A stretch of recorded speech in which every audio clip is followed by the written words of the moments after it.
전운입니다. 기사 같이 보겠습니다. 혁신이 힘실은 이재명, 체포동의안 기명 투표 필요. 네. 체포동의안이 국회로 넘어와서 본회의에서 표결을 하게 되면 무기명 투표를 하게 됩니다. 그런데 혁신위에서 민주당 혁신위에서 기명 투표를 합시다라고 혁신안을 내놨고 여기에 바로 이재명 대표 기명 투표가 필요합니다라고 화답을 했는데요. 목소리 들어보고 오시죠.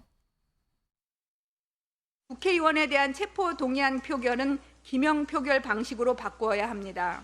표결 정보 공개는 체포 동의안 처리에 대한 국회의원의 책임을 무겁게 할 수 있으며 국민의 알 권리 보장 차원에서 공개되어야 하는 정보입니다. 그건 입법 사안인데 저는 조기에 기명 투표로 전환하는 게 필요하다고 생각합니다. 책임 정치라는 측면에서 투표 결과에 대해서 책임지는 게 필요하지요. 네. 지금 김은경 혁신위원장의 이 얘기, 기명투표 하시죠라는 이 얘기에 이재명 대표 바로 얘기를 했습니다. 혁신위의 힘을 실어줬다라는 건데 요 앞서서 나왔던 혁신위의 1호 제안이 뭐였냐. 불체포 특권 포기한다고 서명하자라는 이거는 좀 논란이 있었습니다. 좀 상당히 좀 시간이 있었고 그래서 의총을 3번을 거치면서 결의로 지금 그렇게 합시다라는 결의를 냈는데 지금 체포동의안 기명투표 얘기는 나오자마자 지금 이재명 대표 바로 지금 화답을 했습니다. 기명투표 필요합니다. 라고 얘기를 했습니다. 힘을 실어줬다라는 건데 관련해서 이원욱 의원이 오늘 아침 따끈따끈하게 또 이런 글을 올렸습니다. 같이 볼까요? 혁신위가 이재명 대표직에게 몰두하고 있다. 엉뚱하게 불체포 특권 기명투표라는 혁신과 관련 없는 제안을 내놨다. 이재명 대표 불체포 특권이 들어올 때 누가 찬성하고 반대했는지 알아보겠다는 거 아니냐라고 얘기를 했습니다. 다시 말해서 혁신위가 쏘아올린 이 기명투표 얘기 결국 이재명 대표 지키기 아닙니까? 라는 얘기인 건데 신정현 의원님. 네. 이원욱 의원은 또 이렇게 보시는 것 같아요. 어떻게 보십니까? 이원욱 의원이 제가 하려고 했던 말을 다 하셨네요. 예, 8월 16일 이후 정도에 아마 검찰은 영장 청구를 계획하고 있다라는 기사들이 나오고 있어요. 네. 그 시기에 지금 민주당 원내에서는 8월 임시회의를 열어서 산적한 문제들을 좀 해결해야 된다라는 이런 이제 입장을 피력했죠. 그렇기 때문에 임시회가 열리는 중에는 불체포 특권이 작동될 수밖에 없는 시기이기도 합니다. 네. 만약에 이 시기에 우리가 기명투표라는 것들을 제시하고 이걸 실제로 입법해서 뭔가를 하겠다고 한다면요. 시기적으로 지금 오해받기가 너무 좋은 시기인 거예요.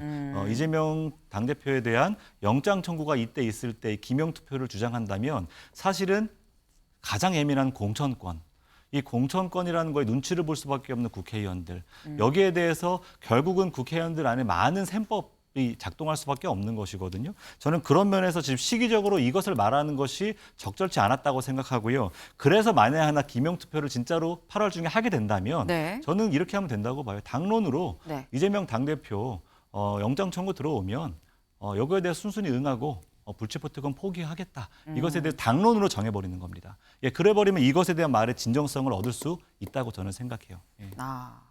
지금 이 혁신위의 제안이 좀 진정성이 없다라는 이런 말씀도 좀 같이 담겨 있는 것 같은데 윤경호 의원님 어떻게 보십니까? 국회의원들의 표결은 기본적으로 저는 기명, 공개 이게 원칙이어야 된다고 봐요. 그러니까 체포 동의안만이 아니고 네. 인사 관련 표결은 무조건 저는 그래야 된다고 보고요. 뭐 절차와 시간이 많이 걸린다라는 이유가 아마 있을 걸로 짐작하는데 네. 다른 의안 표결도 법안 표결도 저는 마찬가지 원칙이 적용돼야 된다.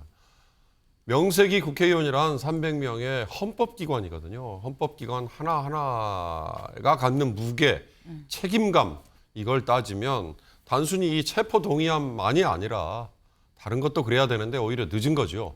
다만 하필 지금 이 체포 동의안의 기명 투표 그런데 한 가지 의문은 들어요. 기명으로 그럼 이재명 체포에 나는 찬성한다. 네. 라고 한다고 해서 그렇게 찬성한 의원에 대해서는 당의 지도부 주류가 공천에 불이익을 준다? 아마 그렇게 호락호락하지 않을까요? 쉽지는 않을 거예요. 현역 의원이라면 기본적으로 경선이 원칙이라는 걸로 지금 알고 있고 네. 경선은 권리당원 50%의 투표, 그다음에 여론조사 50% 이게 아마 총선 직전 이 공천까지 네. 바뀌기 어려울 거예요. 그런 것들을 감안하면 주류 세력이 지도부가 그렇게 전횡을 휘두른다? 그거는 너무 유치한 거죠. 네. 아니 뭐 지금 이런 거에서 뭐 이재명 대표 체포에 찬성한다고 공천에 영향을 줄 것이냐 그러진 않을 것이다라고 말씀을 하셨는데 공천 관련한 얘기도 또 있습니다. 다음 기사 볼까요? 비명계타기 공천룰 개정 청원에 민주개파간 전운이 고조되고 있다라는 겁니다. 지금 청원이 올라왔습니다. 어떤 청원이냐 같이 볼까요? 네, 바로 이겁니다. 그러니까 공천 관련해서 내용은 일단 2명 이상 경선을 통한 후보자 선출 그리고 같은 지역구에서 연속 3선을 하면 경선에서 득표를 했어도 50%를 감산을 한다는 거. 하위 20% 의원 명단 공개 및 경선 득표 50% 감산 등등등입니다. 이 얘기를 보면 일단 이게 왜 친명 비명이야라고 생각을 하실 수 있는데 근데 여기서 보면은 다선 의원 일단 현역 의원 그리고 다선 의원의 경우 굉장히 좀 이 마이너스가 될 수 있는 지금 그런 사안이래요. 그러다 보니까 아까 기사 다시 가보겠습니다. 상대적으로 좀 다선이 많은 비명계, 네. 비명계가 좀 타깃이 된 거 아니냐라는 얘기가 나오고 있는 건데요. 신정현 의원님, 간략하게 좀 여쭤보겠습니다. 결국 공천을 둘러싸고 이런 청원이 지금 5만 명이 넘었어요. 지도부 답해야 되거든요. 지도부가 어떤 답을 내놓을 거라고 보십니까? 저 내용 그대로 만약에 공천룰을 바꾸는데 노력하겠다라고 답변하는 순간 당은 쪼개집니다. 예, 그리고 여기에 대해서 가장 민감한 공천룰에 대해서 어쨌든 누군가는 또 혜택을 보는 세력이 있는 거예요, 당내에서는요. 그 당내에 그런 어떤 불이익과 이익이 되는 세력들이 이 청원 하나를 가지고서 답변하는 집행부의 입 하나로 쪼개질 수 있다면 그건 집행부로서의 자격 자체가 없는 것이죠. 예, 그렇게 쉽게 답할 문제가 아니라고 생각하고요. 네. 공론의 공간에서 조금 더 토론을 이어가야 되는 중요한 문제라고 생각합니다. 네. 쉽게 답할 문제가 아니고 공론을 충분히 공론의 장에서 얘기를 해야 된다라는 말씀을 하셨습니다. 여기에 대해서 지도부가 어떤 대답을 내놓을지도 좀 주목해 볼 포인트다라고 보이네요.